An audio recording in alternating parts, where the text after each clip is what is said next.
Hey guys, Dingoyabuki here. I wanted to make a video on my thoughts on PayPal's new terms for how they handle refunds.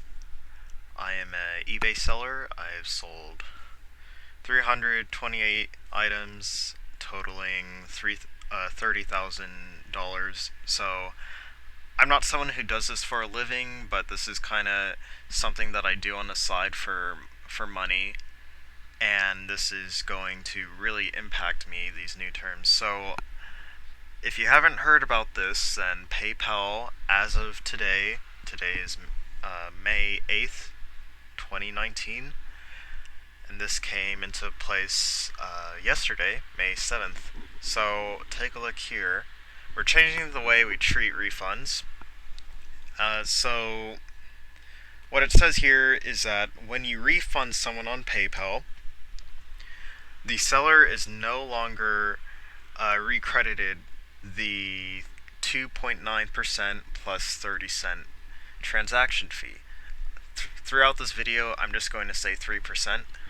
So, what this means is if for some reason the buyer needs a refund through PayPal, say they received the wrong item, they didn't receive the item, they changed their mind, they weren't satisfied with the purchase and they just want to return the item even though they got it and it's just fine. It happens to be within the return period.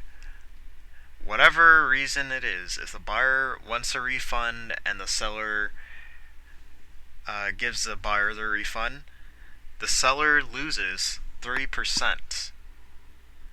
Now, what used to happen prior to this terms update is that, if the buyer changes their mind, and this has happened multiple times, the buyer will the buyer will just buy something instantly, and then they'll look back at the description or the title or something, like they'll find some information about something that they're like, oh, it turns out this isn't the item that I really want.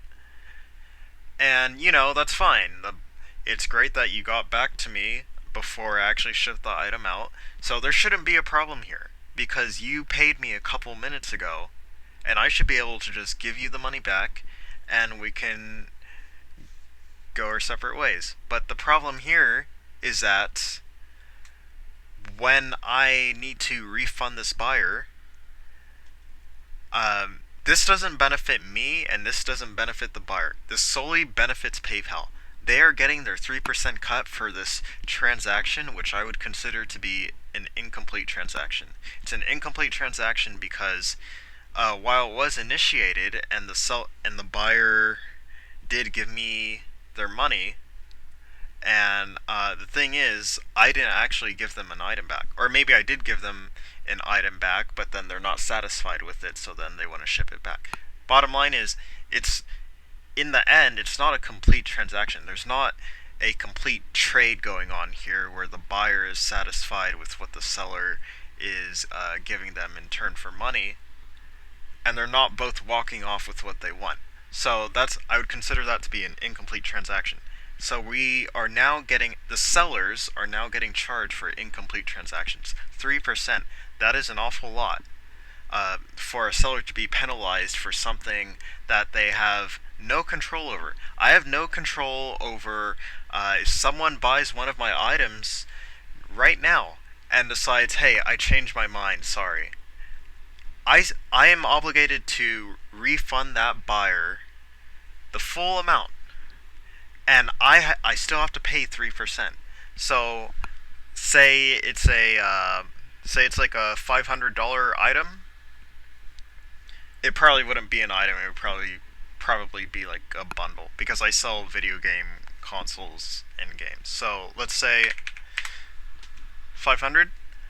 I would lose $15 just because of the buyer's mistake. And I wouldn't hold it against the buyer either because sometimes buyers make mistakes and they look over something and then they do a double take after they buy the item. And it's like, oh, whoa, I don't actually want this. It's happened multiple times before throughout my duration of selling things on eBay. Buyers change their mind. And here, if it's a $500 video game bundle and they change their mind, I lose $15 that easily. So you can just think about how this can really add up. And this is a huge issue for sellers on eBay, and against I feel this is especially an issue against people like me who aren't really big businesses and we're just trying to sell things. No, I might sell a bit more than just your average person who lists things every now and then. Like I'm actively putting things on there maybe like once a week, and I sell things. I might sell like one item per week on average or so, but so you can really see how this adds up. So look at this. Like I have a 3.7 return rate, and some people might consider that to be high. This encompasses a lot of things for a lot of reasons. Like the buyer decides that they don't want the item anymore. The item is still within the return time frame, and I'm going to get into that a bit more. The return time frame, or the buyer just changes their mind, and yeah. So 3.7. I also maybe like a quarter of the things that I sell are things that I sell for parts, so they're not complete. They're not complete consoles, or they have some sort of issues, and so I'm just selling them for parts because I just want to get rid of them. And so sometimes when you're selling these types of things, then you have to accept that sometimes the buyer, no matter what, they're not going to be satisfied with it. They're just going to want to return it because they can't fix it or something like that, and so they just consider it to be a paperweight. It happens. So yeah, so this return rate. So think about if this new policy that PayPal is or has already enacted as of today. So just think about this. If for 3.7% of all my transactions on eBay, I mean all my sales on eBay, if I had to pay, so all those orders, if I had to pay 3% for every single one of those, I mean, I think that would be a lot of money that I would be losing over, and I feel it would be very unnecessary for me to lose it. Like, I really don't think that that's a fair business practice. Like, it's very greedy of them, I would say, because, it's not a complete transaction. The buyer, it would be a different story, obviously, if the buyer is satisfied with their item and uh, pass the return window, and yeah. But anyway, about the return window,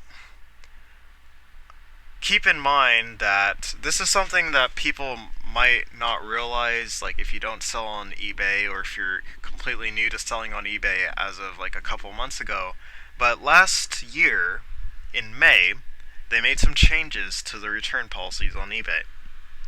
First off, there used to be a 14-day return policy.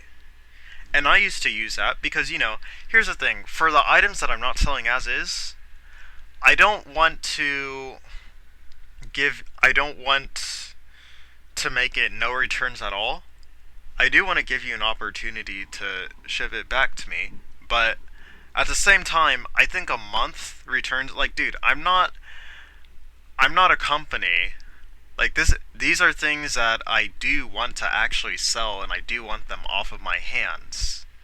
So like it actually is a hassle for me when you're sending things back to me, because then it's like, okay, well now I have to relist it on eBay, and then I have to hope someone else is going to buy it. Like it takes time out of my day, and um it takes time out of the buyer's day too, but still, like from a seller's standpoint, um I would like to enable returns, but 30 days seems a bit too long for me. So that's why I would prefer 14 days. 14 days worked great. It gives the buyer enough time to inspect the item, and it's 14 days after they actually receive the item, I think. At least that's how it should be. So I'm pretty sure it's 14 days after they return the item. And even if it isn't, then the buyer would still be able to talk to eBay customer support, and they would be able to say, "Hey, I received this item on this day," and as long as it's 14 days after or less, then they would be able to get the refund. So they removed 15 or 14-day returns, and another thing, they got rid of restocking fees. So when did I use restocking fees? Well, first off, restocking fees are only for when the buyer actually receives the item. So you paid for the shipping label and everything. You took the time to drive over to the post office and drop the package off. Like, that takes time. It takes time for you to do all that. So the restocking fee makes it so that the seller didn't actually waste their time. It's like, hey, you're returning this item, and when they return the item can't have anything wrong with it. That's the thing. So basically, the restocking fee applies towards people who receive their item but then they change their mind. It doesn't apply to people who receive their item and it was broken, or receive the item and it was not as described. So, anyways, I there's been I think I only even had to use a restocking fee like once or twice. But anyway, they got rid of the restocking fee. And here's how the restocking fee could have tied in with this whole PayPal thing. If I charged a restocking fee for the 3% that PayPal is charging me to process returns, then, I mean, it would suck for the buyer. Like, it would still suck, but it's like, at least you're not penalizing the seller. The buyer is the one who's kind of getting penalized because they changed their mind after receiving the item, and the seller spent all that time packing and shipping the item. So yeah, they got rid of these options last year.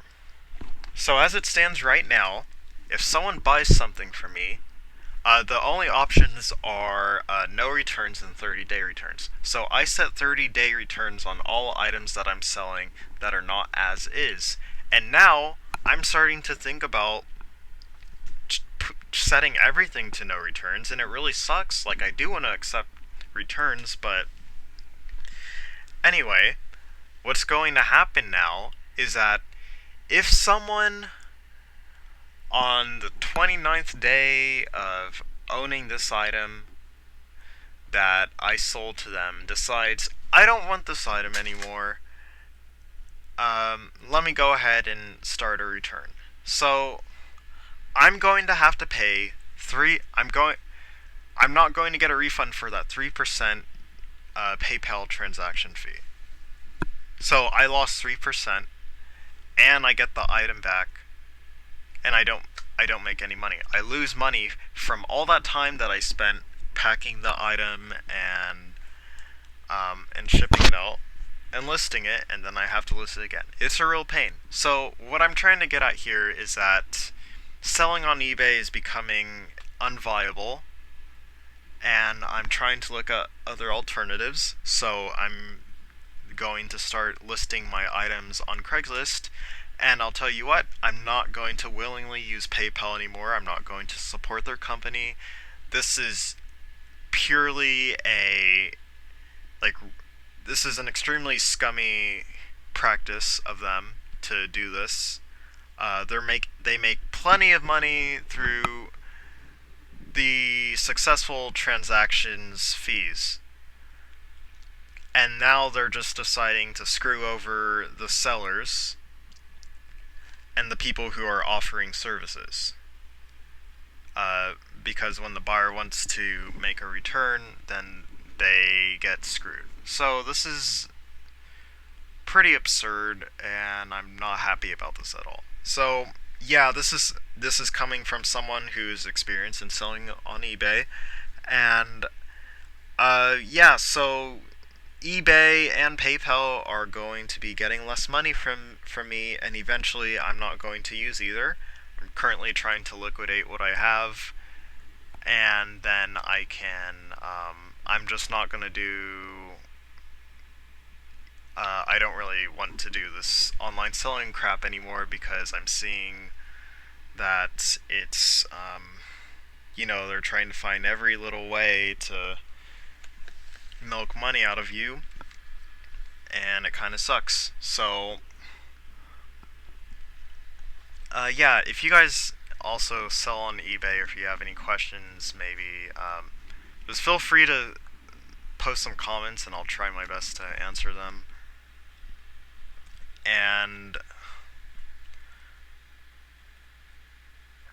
yeah, it's a shame. Like I'd love to sell on eBay more. eBay used to be a great place to sell.